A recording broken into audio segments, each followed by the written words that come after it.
오늘 아침 우리에게 주시는 하나님의 말씀을 봉독하겠습니다. 신약 성경 마가복음 10장 23절로 27절 말씀 되겠습니다. 마가복음 10장입니다. 신약 성경 71면입니다. 71면 마가복음 10장 23절부터 봉독하게 됩니다. 이 계시의 말씀을 봉독할 때에 다 함께 하나님의 음성을 들으실 수 있기를 바랍니다. 예수께서 둘러보시고 제자들에게 이르시되 재물이 있는 자는 하나님 나라에 들어가기가 심히 어렵도다 하시니 제자들이 그 말씀에 놀라는지라. 예수께서 다시 대답하여 이르시되 얘들아, 하나님 나라에 들어가기가 얼마나 어려운지 낙타가 바늘귀로 나가는 것이 부자가 하나님 나라에 들어가는 것보다 쉬우니라 하시니 제자들이 매우 놀라 서로 대답하되 그런즉 누가 구원을 얻을 수 있나이까? 예수께서 돌보시며 이르시되 사람으로는 할 수 없으되 하나님으로서는 그렇지 아니하니 하나님으로서는 다 하실 수 있느니라. 아멘. 예수님께서 세상에 계실 때 온 지방에 두루다니시며 복음을 전했습니다. 전할 때에 여러분 아시는 대로 예수님 앞에 나온 사람들이 누구냐? 대부분이 병자들입니다.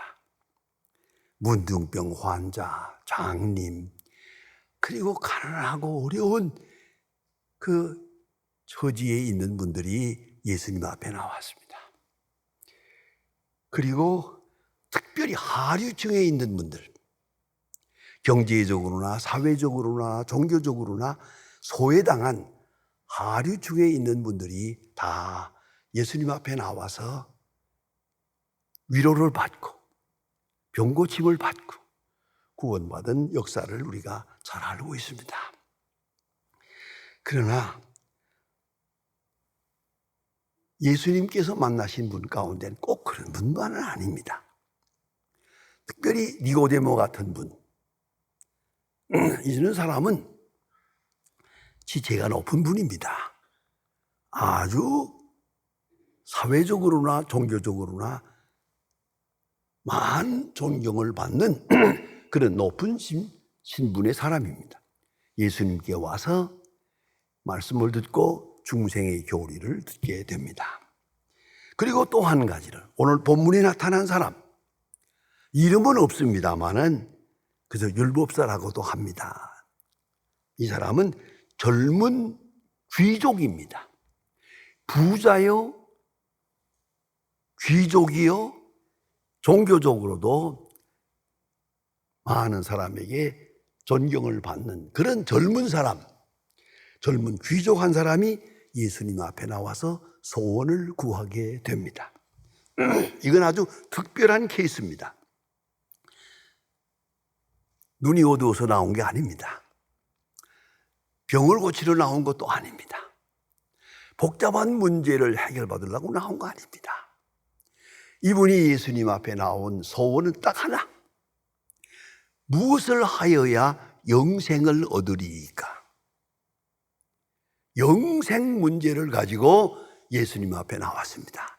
대단히 귀한 일입니다. 그래, 오늘 성경 말씀 보면 예수님께서 저를 사랑하시더라 그랬어요. 아주 귀하게 보았어요, 이 청년을. 왜요? 그게 구하는 바가 너무나 고상하니까, 너무나 신령하고 또 예수님의 마음에 드니까. 자, 병 고쳐달라고 나온 사람하고 영생의 도리를 알기 위해서 나온 사람하고는 차원이 다릅니다. 그래 예수님께서 크게 칭찬하신 것을 볼 수 있는데, 일단 무엇을 하여야요, 무엇을 행하여야, 여기에 초점이 있습니다. 무엇을 하여야 영생을 얻겠습니까? 예수님께서 아마도 일부러 그랬던 것 같습니다. 율법을 지켜라. 그러니까 이 사람 하는 말이 그것은 어렸을 때부터 다 지켰나이다. 어렸을 때부터 가정으로부터 교육을 받고 율법을 다 지켰나이다 라고 대답합니다. 예수님 성경에 보면 예수님께서 저를 사랑하시더라 그랬어요. 귀하게 보고 마지막 얘기를 합니다. 그러나 오히려 한 가지 부족한 것이 있느니라. 오히려 한 가지 부족한 것, 그게 근본적인 겁니다. 내 있는 것을 다 팔아 가난한 자에게 주고 나를 따르라. 이 말씀을 하십니다. 오늘 성경 말씀에 이 한 절이 마음에 걸립니다. 이 사람이 이 말을 듣고 예, 그리하겠습니다 하면 얼마나 좋겠습니까? 기독교사에 보면 성 안토니라는 사람은 똑같은 이 말씀을 읽으면다가 이 사람은 이 말씀을 듣고 슬퍼하며 돌아갔다 했지만은 나는 그러지 아니하겠다. 그리고 재산을 다 팔아 가난한 자에게 주고 수도원 들어가서 한평생 수도사가 되어서 성 안토니가 됩니다. 그런데 오늘 이 본문에 보는 유감스러운 얘기가 한마디 나옵니다. 재물이 많은 고로, 재물이 많은 고로, 얼마나 많은지는 모르겠습니다만은 재물이 많은 고로 슬픈 희색을 띠고 근심하며 돌아가니라. 참 유감스럽습니다. 일생에 예수님 한 번 만나는 게 귀한 일입니다. 이게 어떤 시간입니까? 이 절절한 이 소중한 시간에 그래 말씀대로 살질 못하고 권면대로 따르지 못하고 슬퍼하며 근심하며 돌아가니라. 그 말씀이 그렇게 가슴을 찌릅니다. 그때 예수님께서 부연을 달아서 더 길게 말씀을 하십니다. 이 사람이 가는 모습을 보면서 말씀하십니다. 슬픈 기색을 따고 영생을 구하려 왔다가 영생을 포기하고 세상으로 나아가는 이 젊은 영혼을 보시면서 하신 말씀입니다. 부자가 천국에 들어가기가 약대가 방귀로 나가는 것이 부자가 천국에 들어가는 것보다 쉬우니라. 약대가 얼마나 큽니까? 바늘귀가 얼마나 작습니까? 참으로 어렵다는 얘기죠. 그러나 단순합니다. 아주 심플한 것입니다. 문제는 영생이거든요. 약대가 바늘귀로 들어가는 것보다 어렵다. 그 자체를 놓고 보면은 아주 어렵게 보여지지만 아닙니다. 너무나도 간단한 얘기입니다. 재물과 영생의 문제니까요. 이 비교가 됩니까? 비교할 수 없는 걸 비교하고 있는 거예요. 재물과 영생. 영생을 얻을 수 있다면 그까지 재물이 문제입니까? 무엇인들 문제가 되겠습니까? 그런데 이 사람 영생을 포기하고 재물을 따라갔습니다. 참으로 불쌍한 심령이요. 어떤 면에서는 현대적 불쌍한 사람이라고 보여집니다. 비교할 수 없는 것을 비교하고 있어요. 영생과 재물. 왜 비교가 안 됩니까?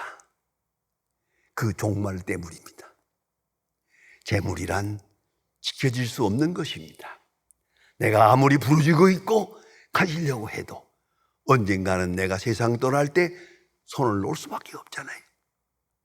그 유명한 얘기가 있지 않습니까? 알렉산더 대왕이 세상을 떠날 때, 온 세계를 지배하던 알렉산더 대왕이 세상을 떠날 때 내 관을, 구멍을 뚫어서 내 두 손을 밖으로 나오게 하고 장례식을 하라.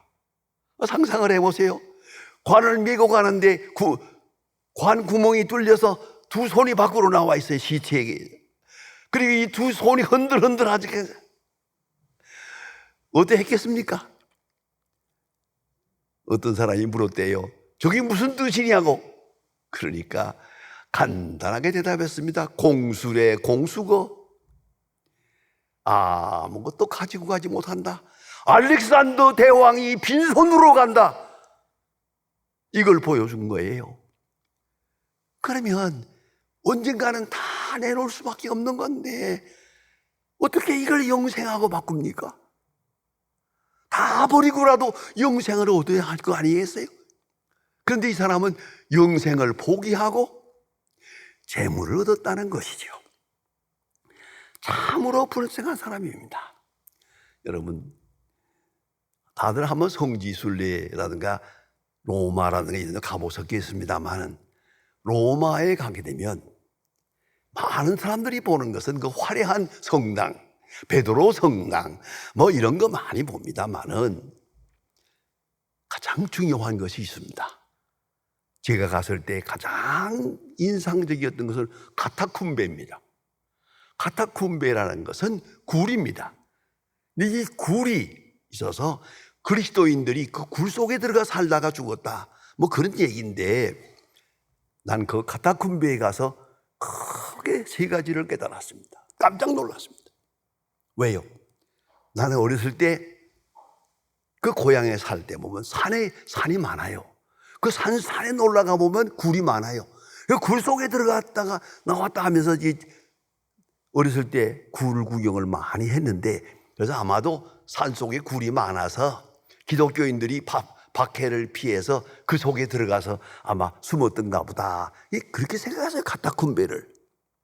아니에요. 평지입니다. 아주 뭐하는 평지예요. 그걸 파고 들어갔어요. 자연적인 동굴이 아닙니다. 사람들이 파고 들어가서 굴을 만들고 살았어요. 그게 카타콤베예요. 그뿐만 아니라 핍박 때문에 들어갔으니까, 숨어 들어갔으니까 거기 숨어서 고생하다가 죽은가 보다 했더니 아니에요. 들락날락 했어요. 얼마든지 나올 수 있었고 들어갈 수 있었어요. 그런데 자원해서 굴 속에 들어가 있었어요. 세상을 버리고. 그럼 내가 또 생각해, 그리고 사람들 뭐 먹고 살았나? 내가 물어보았죠. 안내원이 재미있는 얘기 해주더라고요. 그 굴 속에 있는 점토, 흙이 있는데 그 점토가 기가 막힌 점토예요. 그래서 큰 건물을 질 때마다 돌과 돌 사이에 점토를 놓아야 되잖아요. 그 점토가 그 땅 속에서 끌어낸 거예요. 이 흙을 팔아서 식량을 만들어 가지고 들어가서 또 살았대. 난 핍박 때문에 숨어 들어가서 거기서 죽은 줄 알았더니 아니에요. 그것을 거처로 택한 거예요. 자원해서 거처로 택하고 굴 속에 살았어요. 아유, 그것이요, 그 속에 45km요. 굴을 만들고 방을 만들고 굴을 만들고 길을 만들고 다 파고 들어가는데요. 엄청난 그 카타콤베를 보면서 거기 서서 한참 기도하면서 그 먼저 가신 성도들을 보고 거기 해골들이 많이 있어요. 생각했습니다. 왜요? 저들은 영생을 알았거든요. 이 속된 세상에, 이 죄악된 세상에 살면서 시험에 빠지기보다 내 카타콤베에 들어가서 명상하고 기도하고 영생을 사모하다가 주님 앞에 가고 싶어서요. 그래 간 사람이 수만 명이에요. 그 카타콤베에 서서 기도하면서 받은 충격은 대단히 컸습니다. 여러분, 에스카톤, 마지막을 알아야 됩니다. 종국은 뭡니까? 건강도 없어지는 것이고, 그렇잖아요. 지혜도 없어지는 것이고. 그렇습니다. 제 아내가 세상 떠나기 전에 성경을 열심히 읽었어요. 하루 종일, 평균 하루에 3시간, 4시간 성경을 읽어요. 그 딸이 물어보았어요. 엄마 신학대학 갈래? 목사 될래? 왜 이렇게 성경을 많이 봐? 제 아내의 말을 들어보세요. 내 귀가 지금 어둡다. 잘 안 들리는데 조금 있으면 눈도 어두워지지 않겠느냐? 눈 어두워지기 전에 성경을 볼란다. 여러분, 귀가 어두워질 겁니다. 정신 차리세요. 눈도 어두워질 겁니다. 그런 거로 아직 눈이 밝을 때 해야 될 일을 해야겠죠. 모든 것을 할 수 없을 때가 오겠죠. 할 수 있을 때 해야죠. 끝이 있다는 걸 알아야 돼요. 실기다드의 유명한 말이 있습니다. 과거로부터 미래를 생각하는 것은 지혜요, 지식이고, 미래로부터 현재를 생각하는 것은 신앙이다. 여러분, 종말로부터 현재를 생각하는 것이 신앙의 근본입니다. 그러니까 재물과 영생은 이게 비교할 것이 못 되는 거죠. 재물은 어차피 없어지는 것이고 떠나는 것이고, 영생은 다가오는 것이에요. 이게 중요한 것인데요. 절박한 것이고. 그런가 하면 이 사람이 이렇게 실수하게 된 것은 자기 자신을 잘 몰랐기 때문입니다. 이 재물이 어디서 주어진 겁니까? 하나님의 은총으로부터 온 것이죠. 자기의 수고와 노력과 눈물과 그것 때문에 된 건 아니에요. 내가 수고는 했지만 이 재물 자체가 하나님이 내게 주신 큰 은총이요 선물이에요. 이것을 통해서 하나님의 영광을 드러내고 하나님의 사역을 이루라는 것이지, 이 재물이 귀한 사명이라는 걸 잊어서는 안 되죠. 그는 자기 자신을 몰랐습니다. 이 재물에게 은총이 있고 사명이 있다는 걸 미처 몰랐어요. 진실하지도 못했고 겸손하지도 못했습니다. 또 한 가지는 오늘 예수님 말씀합니다. 다 팔아 가난한 자에게 주라. 무슨 말입니까? 가난한 자가 내 앞에 있는 동안은 내 마음에 영생이 없어. 가난한 자가 내 앞에 있는 동안은 내 심령에 영생은 없다. 여러분, 이걸 알아야 합니다. 가난한 자를 많이 보고 그 비참한 사람들을 보면서도 자기는 부귀영화를 누리고 하나님의 축복으로만 알았던 거예요. 아니요, 그건 사명이었죠. 그런 거로 이런 어리석은 선택을 하게 됩니다. 영생을 버리고 재물을 선택했습니다. 그래서 예수님 말씀하십니다. 저런 사람이 천당에 가려면은 낙타가 바늘귀로 들어가는 것보다도 어려울 것이다 라고 말씀합니다. 그때 어떻게 그런 일이 있겠습니까? 여기에 재미있는 얘기가 있습니다.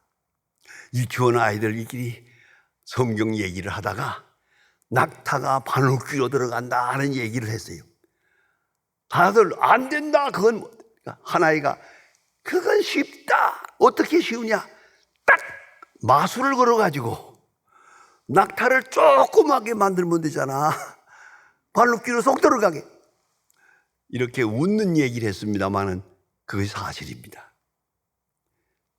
낙타를 작게 만들어서 바늘귀로 쏙 들어갈 만큼 작아지면 들어갈 거 아니에요. 그러니까 오늘 예수님 말씀하십니다. 사람으로는 불가능하다. 하나님은 하실 수 있다. 하나님은 하실 수 있다. 하나님은 하실 수 있다. 이 말이 너무 소중합니다. 여러분, 내가 하늘나라에 들어가기에 나에서 바늘귀로 들어갈 만큼 작아져야 가는데 아직도 덜 작아져서 아직도 너무 커. 거치는 게 너무 많아. 작아지면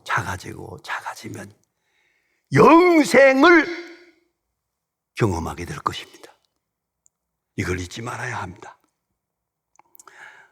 성도 여러분, 근심과 걱정이 많습니까? 또 고민도 많고 원망도 많고 절망도 많고 낙심도 하고 모든 원인이 뭐라고 생각하십니까? 간단합니다. 마스터 키는 하나입니다. 교만하기 때문입니다. 아직도 내 마음에 교만이 있습니다. 아직도 내 마음에 해결하지 못한 교만이 있습니다. 그래서 근심이 있는 겁니다. 그래서 원망이 있는 겁니다. 그래서 고통이 있는 겁니다. 작아져서 바늘귀로 들어갈 만큼 작아지면 아무 문제도 없습니다. 고칠 것이 아무것도 없습니다. 이걸 잊지 말아야 합니다. 모든 원인은 교만에게 있습니다. 욕심을 버리지 못한 탓에 평화가 없습니다. 욕심을 버리지 못한 탓에 신령한 가치관을 수용하지 못하고 있습니다.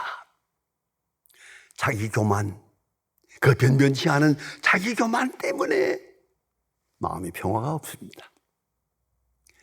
내 마음에 하늘나라가 없습니다. 이걸 잊지 말아야 합니다. 그런데 오늘 본문의 중요한 요지는 여기에 있습니다. 하나님은 하실 수 있다. 하나님은 하실 수 있다. 그게 무슨 말입니까? 스스로 버리지 못한다. 내가 스스로 작아지지 못합니다. 내가 그렇게 회개하고 뉘우치고 결심하고 결단하고 맹세하고 해봐도 나로서는 불가능합니다. 그걸 인정을 해야 됩니다. 하나님이 작게 만들 때 작아질 수 있지. 나 스스로 작아지지 못합니다. 여러분 겸손해 보셨습니까? 내 스스로 겸손하다고? 천만에요. 저 밑바닥에 또 교만이 있습니다. 하나님은 하실 수 있다. 그 말이 너무나도 충격적입니다. 나는 못하지만 하나님께서 역사하사 스스로 버리게 하신다. 그리고 나면은 부자이면서도 마음은 가난하고 높은 신분에 있으면서도 그 심령은 어린아이 같고, 이것이 하나님의 백성의 모습입니다. 하나님은 하실 수 있다. 여러분, 은총이 아니면 겸손하지 못합니다. 하나님의 능력이 아니면 겸손하지 못합니다. 하나님의 특별한 경륜이 아니면 겸손할 수 없는 것이 실존적 인간의 모습입니다. 사도 바울은 이 사실을 잘 알고 있었습니다. 고린도후서 12장에 보면 절절한 말씀이 있습니다. 사도 바울에게 하나님의 종 사도 바울, 3층천에 올라가서 한나라에 가서 경험한 사람, 그 많은 은혜를 받은 사도 바울에게 하나님께서 육체의 가시 사탄의 사자를 주었습니다. 그것이 무엇인지 잘 모르겠습니다만 제가 연구한 대로는 간질병이라고 생각합니다. 자, 하나님의 종 한평생을 다 바쳐서 주에 일하는 사람에게 최소한도 건강 하나는 주어야 되잖아요. 건강 하나마다 뺏으면 어떻게 하나님의 일 하겠습니까? 그런데 이 사람에게 간질병이라고 하는 특별한 육체의 가시가 있었습니다. 그래서 그는 하나님 앞에 3번이나 특별히 기도했다는 거 아닙니까? 그러나 주께서 응답해 주십니다. My grace is sufficient for you. 내 은혜가 내게 족하다. 내 은혜가 내게 족하다. 너 간질병 있어서 고생 좀 한다마는 만족한 줄 알아. 그거면 충분해. sufficient 뭡니까? 충분하다는 말이야. 만족이 아니에요. 이거는 하나님의 은혜는 충분히 아니에요. 만족이 아니라 충분이에요. 하나님의 일하기에, 하나님의 사람으로 살아가기에 충분한 sufficient 그런 은혜를 주었어요.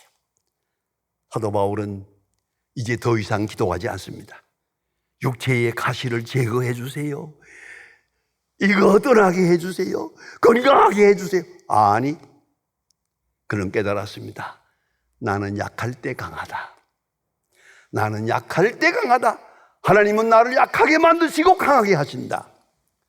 깨닫고 감사하고 있습니다. 여러분, 사도 바울은 알았습니다. 모든 은혜, 최고의 은혜가 겸손하게 하는 은혜요. 여러분, 조금이라도 교만하면 그건 하나님의 심판입니다. 그건 버림받은 자의 모습입니다. 어떻게 경험하십니까? 조금 경험하려고 그러면 집니다. 조금 교만하려고 하면 벌써 딱 쳐버립니다. 교만할 수 없게. 그걸 느끼고 삽니까? 구체적으로 당신은 선택된 사람입니다. 그게 축복입니다. 하나님의 은혜는 나를 겸손하게 하십니다. 유명한 얘기가 있지 않습니까? 제자들이 성 어거스틴에게 물어보았습니다. 어거스틴에게 한평생 같이 하면서 많은 것을 배우고 본받는데, 선생님, 그리스도인의 최고의 덕이 무엇입니까? 어거스틴 대답합니다. 겸손이다.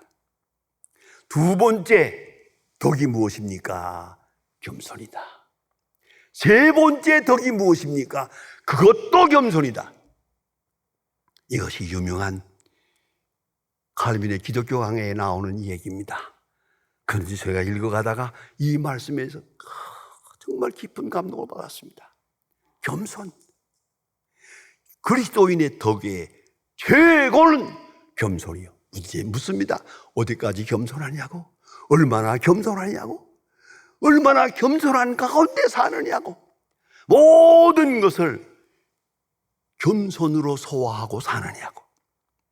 그러면은 평화가 있습니다. 자유함이 있습니다. 아무 것임도 없습니다. 거기에 그리스도인의 최고의 능력, 삶의 힘이 거기에 있는 것입니다. 겸손케 하시는 하나님, 여러분 스스로 물어보십시다. 내가 얼마나 겸손한가고? 겸손하게 하시는 하나님을 의식하고 있습니까? 그리고 그 깊은 곳에 하나님의 절대적 은혜가 나와 함께하고 있습니다. 겸손케 하시는 하나님의 은혜. 교만은 심판입니다.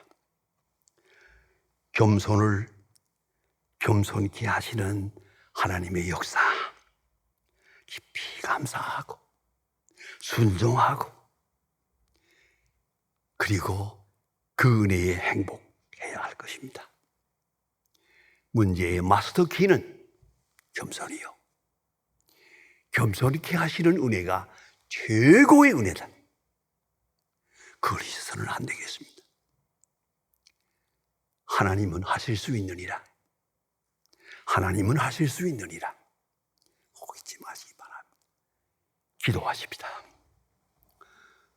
하나님 아버지, 오늘 아침도 저희들을 주의 전으로 불러주시고 주의 말씀을 다시 새롭게 읽게와 주심을 감사합니다. 늘 알고 읽고 들은 말씀입니다만 다시 한 번 듣습니다. 부자가 천국에 들어가기가 낙타가 바늘귀로 들어가는 것보다 쉽다. 이게 얼마나 귀중한 말씀입니까? 내가 얼마나 작아졌습니까? 좀 더 작아져야 할 것입니까? 주여, 겸손하게 하사 주님의 십자가의 겸손을 본받게 하시고 사도 바울의 겸손을 본받게 하시고 믿음의 사람으로서 늘 감사하며 주의 은총에 응답하는 하나님의 사람들 되게 하여 주시옵소서. 예수님의 이름으로 기도합니다. 아멘.